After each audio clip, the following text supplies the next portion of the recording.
ناظرین السلام علیکم، آپ دیکھ رہے ہیں صفا آن لائن ٹی وی اور میں ہوں منور سلطان۔ لاک ڈاؤن کے نتیجے میں پورے ملک میں لوگ پریشان ہیں۔ خاص طور پہ مزدوروں کا طبقہ اس وقت بڑی پریشانی سے گزر رہا ہے۔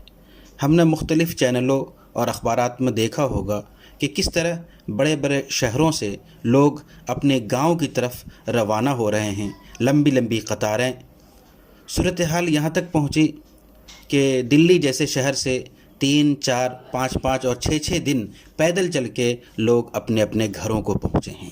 یہ ایک منظرنامہ ہے۔ دوسرا منظرنامہ وہ غریب لوگ جن کا نظام روزانہ کی آمدنی پہ چلتا ہے، رکشہ چلانے والے، مزدور اور اس طرح کے لوگ جو روزانہ کماتے ہیں اور روزانہ کھاتے ہیں۔ اس لاک ڈاؤن کے نتیجے میں وہ بہت بری طرح پریشان ہیں۔ حالوں کے تعاون کے لیے آگے آنا اس وقت کی بہت بڑی ذمہ داری ہے۔ یہ انسانیت کا بڑا کام ہے۔ اللہ کا شکر ہے کہ پورے ملک میں خاص طور پر مسلمان ایسے پریشان حال لوگوں کے لیے آگے بڑھ چکے ہیں اور ان کے لیے بڑے پیمانے پر کام کر رہے ہیں۔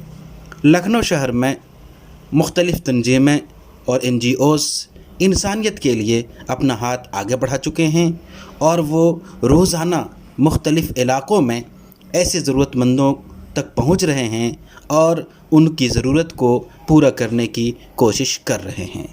آج ہم ذکر کر رہے ہیں ایک کوشش کا جو معروف عالم دین اور صفا آن لائن چینل پہ جن کا پروگرام آپ بار بار دیکھتے رہتے ہیں، مولانا مصطفیٰ ندوی مدنی صاحب، ان کی نگرانی میں ریلیف کا ایک بڑا کام ہو رہا ہے لکھنؤ شہر میں۔ Foundation for healthy society, foundation for Islamic دعویٰ، نسیم فاؤنڈیشن اور بعض دیگر NGOs ان کی نگرانی میں مستقل کام کر رہے ہیں۔ بے شمار ایسے لوگ ہیں، ایسے گھر ہیں کہ جن کے پاس کھانے کے لیے سامان نہیں ہے۔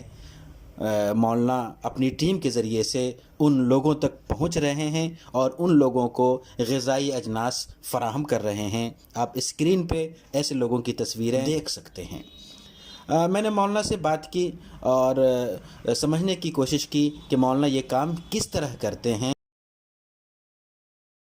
ایسے بہت سارے لوگ ہمارے سماج اور سوسائٹی میں ہیں جو روزانہ کماتے اور کھاتے ہیں اور آج ان کے لیے دقت کی گھڑی ہے۔ تو ہمیں چاہیے کہ اللہ تبارک تعالیٰ نے ہمیں جو دیا ہے ہم ان کے لیے بھی کچھ ذریعہ بنیں، ان کے کھانے کا، ان کے 2 وقت کی روٹی کا۔ اور اس کے لیے ہمیں معاشرے میں جا کر معلوم کرنا چاہیے ایسے کتنے لوگ ہیں جو اپنی ضرورت آپ کے سامنے نہیں رکھ سکتے۔ اس کے لیے الحمدللہ فاؤنڈیشن فار ہیلدی سوسائٹی اور اس کی پوری ٹیم، جس میں الحمدللہ بہت اچھے لوگ شامل ہیں، وہ گھروں پر جا کر مختلف ایریوں میں، مختلف محلوں میں سروے کر رہے ہیں اور معلومات حاصل کر رہے ہیں کہ کون ایسے لوگ ہیں جن کی ضرورت کی تکمیل ہماری اور آپ کی ذمہ داری ہے۔ ان کے لیے کھانے کے چیزوں کا، اشیاء کا پیکٹ بنا کر ان کے گھروں پر پہنچانا اور اسی طرح پکا ہوا کھانا ان لوگوں کے لیے فراہم کرنا جو راستوں میں ہیں، جو مسافر ہیں، جو راہگیر ہیں اور ادھر ادھر سے آتے جاتے انہیں آج ہوٹل اور بہت ساری جو کھانے پینے کے جگہیں ہوتی ہیں بند ہونے کی وجہ سے دقتیں ہوتی ہیں، الحمدللہ ان تک بھی پہنچاتے ہیں۔ یہ ہماری جو ٹیم ہے، یہ ٹیم الحمدللہ مختلف علاقوں میں کام کر رہی ہے۔ اس میں خواتین بھی جڑی ہوئی ہیں، مرد حضرات بھی جڑے ہوئے ہیں اور یہ مجموعی طور پر آج کم سے کم 200 پیکٹ اب تک ہم لوگوں نے پہنچایا ہے اور آگے ضرورت کے مطابق لسٹ بنا رہے ہیں، لوگوں میں پہنچانے کا کام کر رہے ہیں۔ آپ تمام حضرات بھی اس میں آگے آئیں اور اس کام کو آگے بڑھائیں۔ مصیبت کی گھڑی میں ہم سب کی ذمہ داری ہے کہ اپنے اپنے طور پر ایسے ضرورت مندوں کی تلاش کریں، ان کی ضرورت پورا کرنے کے لیے جو کچھ ہم سے بن سکے وہ کرنے کی کوشش کریں۔ گھروں میں رہیے، محفوظ رہیے، مگر انسانیت کو اور پریشان حال انسانوں کو مت بھولیے۔ شکریہ، جزاک اللہ۔